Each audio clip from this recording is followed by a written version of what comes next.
somebody out there is like, oh, I could use that. I could really, like, I'm going to take that and I'm going to put that in my life and I'm going to see if that works. So.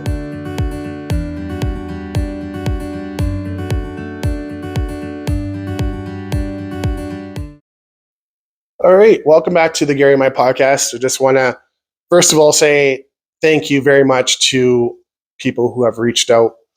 I have received a few text messages and emails and inboxes just saying, hey, this is my story. I'm so glad that you're speaking about yours so that I can share mine.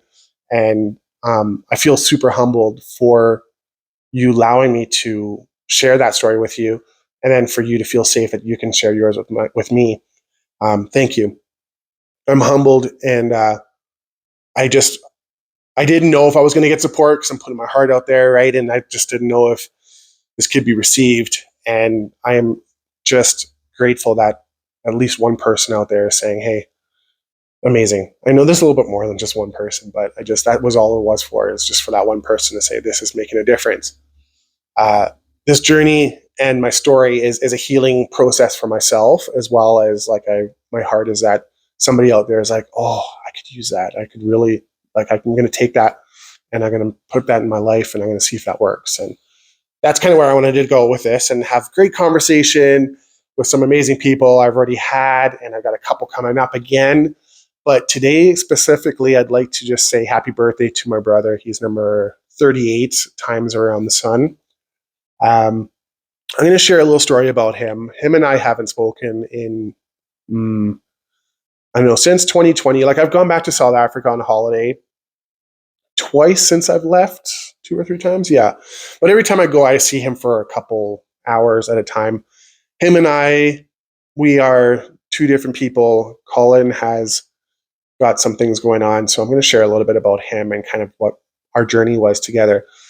Him and I, we grew up as kids. Like I said, I was babysitting him when he was a toddler, and we'd always been together, and that was it. My sister was doing her own stuff, and by the time we even were a little older, she had already moved to a different part of Canada. Colin is a natural talent in sports. Like, I play sports, and I felt like I was good at it, but I had to work really hard at it. Colin could get on the ice, give him a stick and give him a puck, and he would get it in the back of a net. Like, there was no reason. He was just really natural at playing sports. Him playing ice hockey or playing soccer was just his niche. He knew exactly what he was doing. One day when we were a little bit younger, he would have been probably, I'd like to say maybe 10, maybe 11 at the most.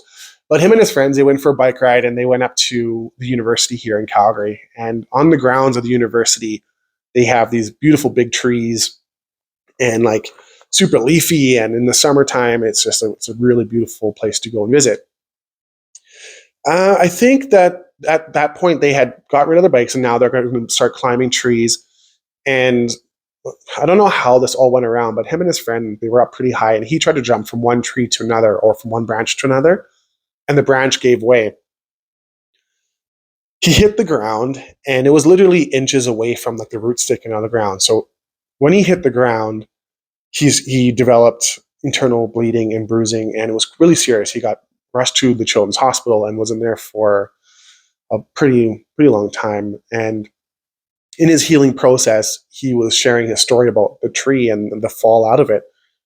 And at that point, the way he described the story is that he fell out of the tree, and as he fell, he kind of turned around, like outside of his body. He said he came out of his body, and he turned around and he looked at his body, and he said like he could see the falling. It was like slowed down, and it was just like, and then as he hit the ground, he tried to get back in, like his spirit tried to like align with his like earthly body. Sorry, I just hit the mic there.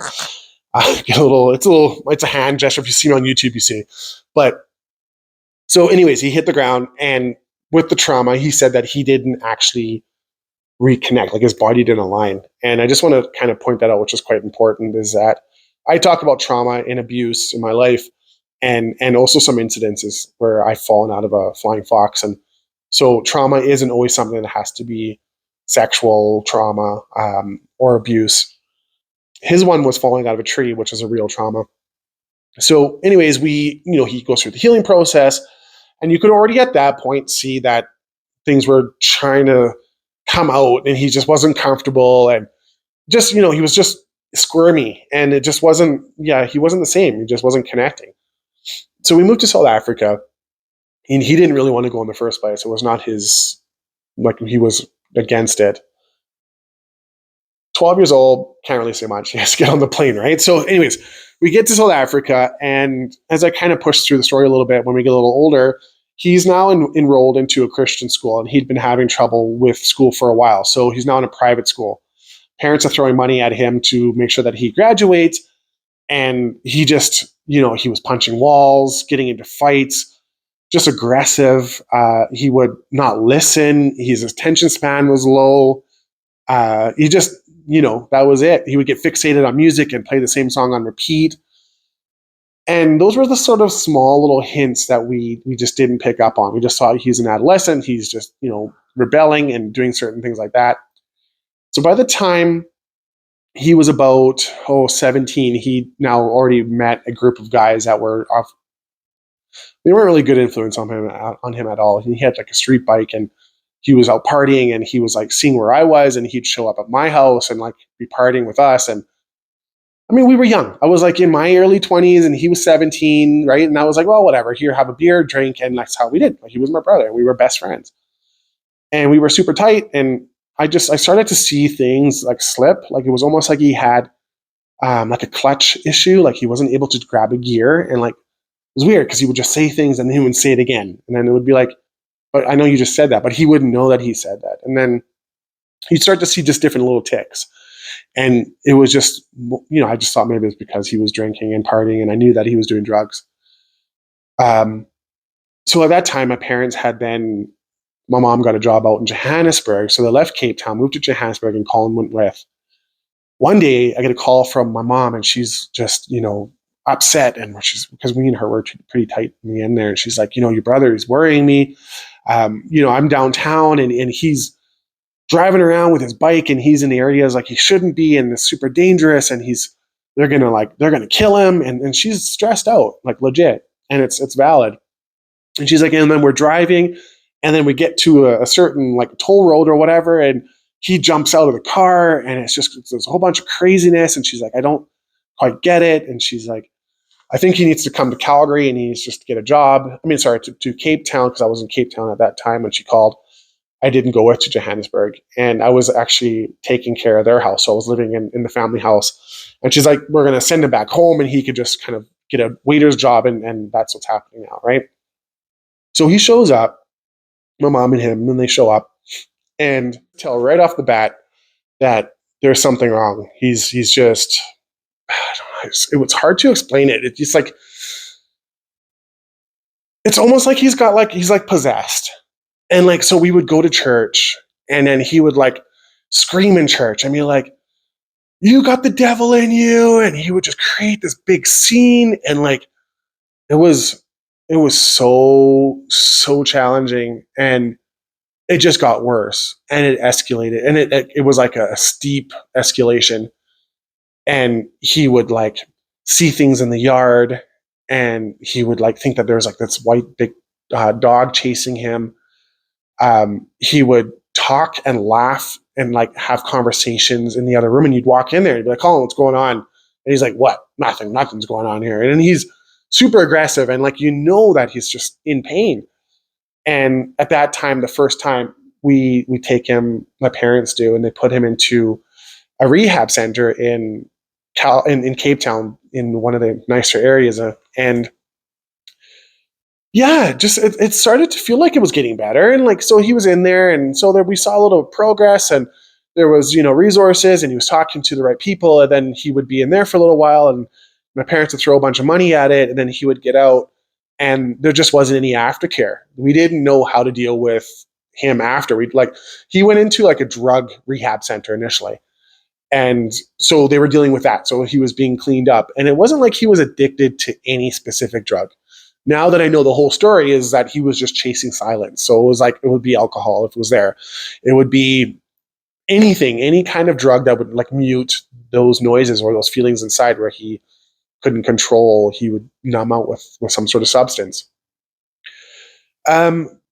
So him coming out, and then he would just go right back into the same old way. Like he'd come home and there would be no literature, no coaching, no aftercare, no like sort of, my parents didn't know how to deal with him afterwards. Like we basically went right back to what we were doing before. Like, here, Colin, do you want a beer? I mean, now you're 18, 19 years old. Like, are you okay? Like, like we had just no idea. Like we just, it really sucks. I wish we could have caught it a little earlier.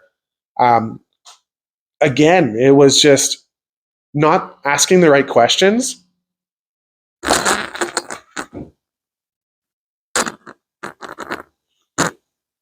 Not asking the right questions and just not really taking the time to really understand what was going on.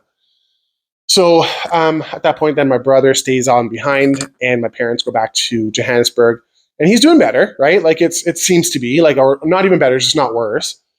And within like 2 weeks, like he's been, he'll try to get a job, and he just wouldn't get through it, and then he'd be there for a couple hours, and like people would be like, you got to go, you're not doing anything, and then yeah, it started to get bad, and he would be up all night partying, and I would get up, and I could like at 3 or 4 o'clock in the morning, and I got to go to work, and I'm trying to kick people out of the house because he's got a big party going. And at that point, I know that he's definitely not just drinking, and he's on something. And so I'm like having conversations with him, and this happened often.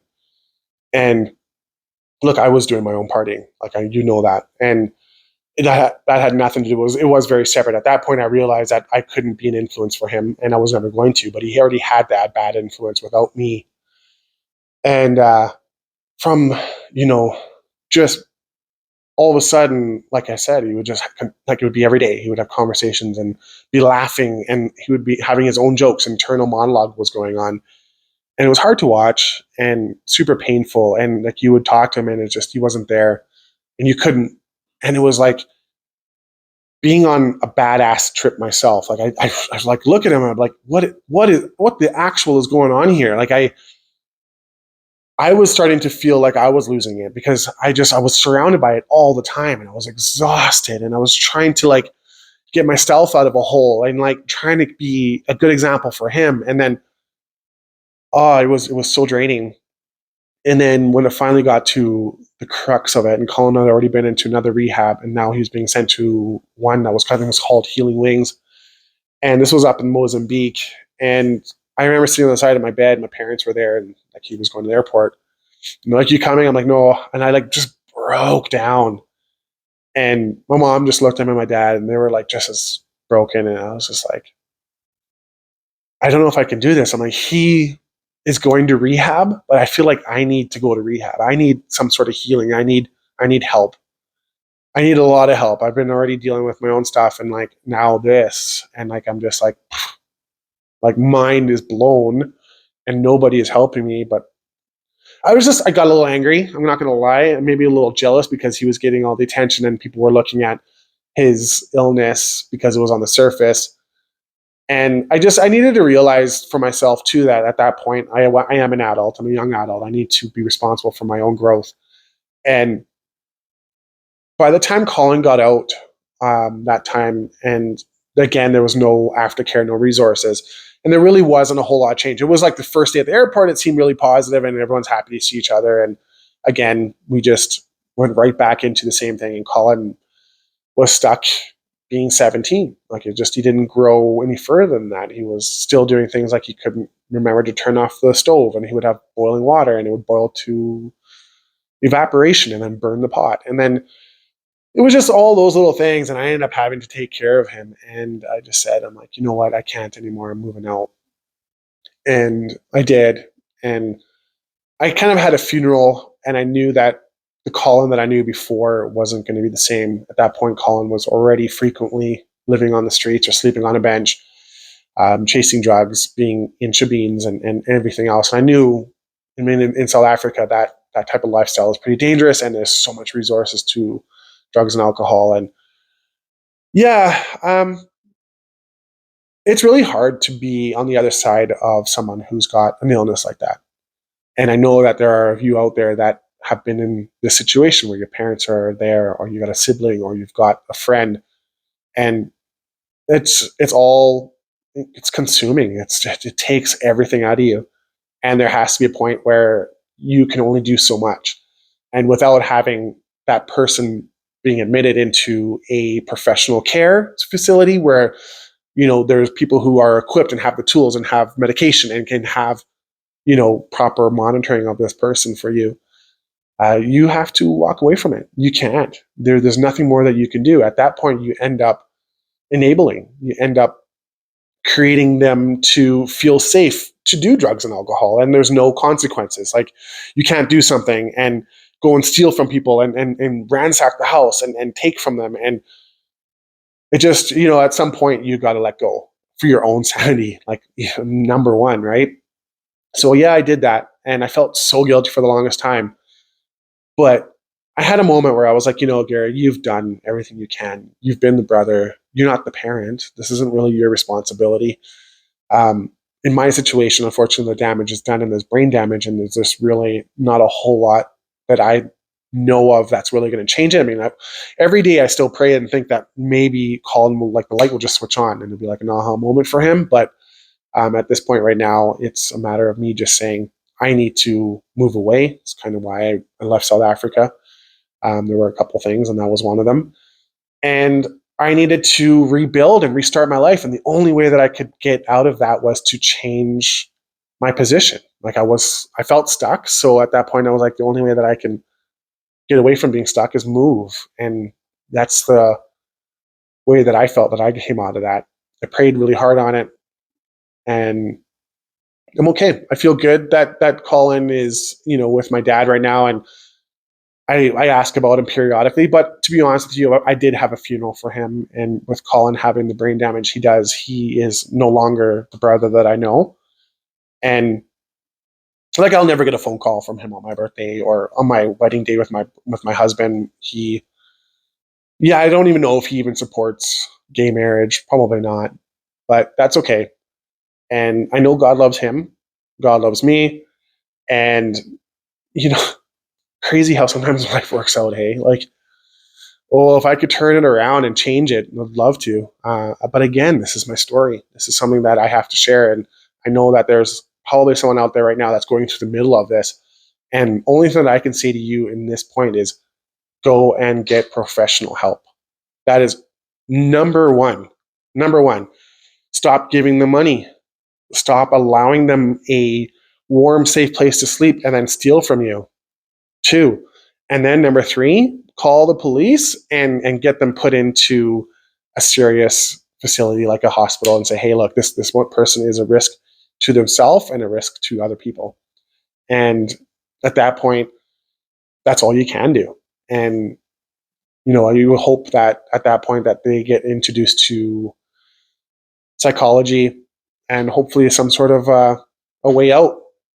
But just know that, by you keeping them and by you giving them money and you harboring them and giving them a soft, safe place to land isn't really helping them at all. You're actually in the opposite. You're actually killing them. So, not my professional, I'm not a doctor opinion, but it's in my experience. And so, yeah, today Colin would be 38 years old, and it would be great to have like some cake and, I don't know, go for supper with the guy. But you know what? I am super grateful for the time that I had with him. And I know that at some point, I know he thinks about me and I think about him. And I hope that at some those memories of his that he's like, oh, you know what? He's a good guy. At least he tried. So yeah, just be confident out there that you can only do the best you can do. Everyone's going through it. So yeah, today is January 29th. By the time you get this, it will be a few more days later. But yeah, this was just a shout out to my brother. And psychosis is real, and it can happen through gateway drugs like marijuana. It can happen through a traumatic experience, like Colin, he fell out of a tree. Uh, the earlier you catch it, the better it is. Psychosis is quite a aggressive illness, and you know that someone has it. It's not something that you're like, oh, it's not detectable. It really is. So, yeah, I've recently had somebody that I know that had psychosis and had done the right thing. So I'm going to reach out to that person and see if we can have a sit down and kind of just chat it out. And this person has come a long way. But yeah, without kind of getting too much into that, and making sure that this person's okay to speak about it. Again, awesome. Thank you for listening to me. Thank you for allowing me to have this platform to speak. And again, I really am humbled and feel grateful for the people who reach out and keep doing that. I love it. It makes me feel like I'm doing the right thing. So, yeah, I guess that's it. Short one today. Have a great week. Bye.